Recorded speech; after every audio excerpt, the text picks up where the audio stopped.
ঋণ খেলাপি, ঋণ পুনঃতফসিলকরণ ব্যবসা বাণিজ্যের স্বাভাবিক প্রক্রিয়া মন্তব্য করে অর্থমন্ত্রী আমির খসরু মাহমুদ চৌধুরী জানিয়েছেন, এটা বিএনপির করা কোনো নিয়ম নয়।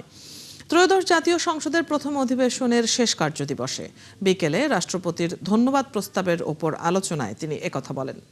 সরকার দলীয় এমপিদের অনেককে ঋণ খেলাপি বলা হচ্ছে মন্তব্য করে মন্ত্রী জানান, বিএনপির ব্যবসায়ীরা গত 17 বছর দেশে ব্যবসা বাণিজ্য করতে পারেনি।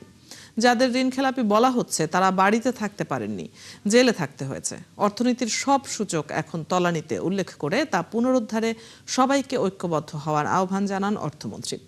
এদিকে প্রথম অধিবেশনের শেষ দিনে দেশের জ্বালানি সংকট নিয়ে সুখবর দিয়েছেন জ্বালানি মন্ত্রী ইকবাল হাসান মাহমুদ টুকু। পেট্রোলের লাইন আর নাই, বিদ্যুতের লোডশেডিংও কমে গেছে। আমরা কাজ করছি, চেষ্টা করছি দেশটাকে উন্নতির দিকে নিয়ে যাওয়ার জন্য। অনেককে ঋণ খেলাপি হিসাবে আখ্যা দেওয়া হয়েছে, কিছু পরিসংখ্যানও এখানে দিয়েছেন।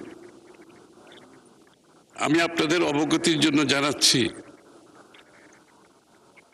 ঋণ খেলাপি, ঋণ পুনঃতফসিলীকরণ এটা ব্যবসা বাণিজ্য, ব্যাংকিং কালচারের মধ্যে সাধারণ প্রক্রিয়া।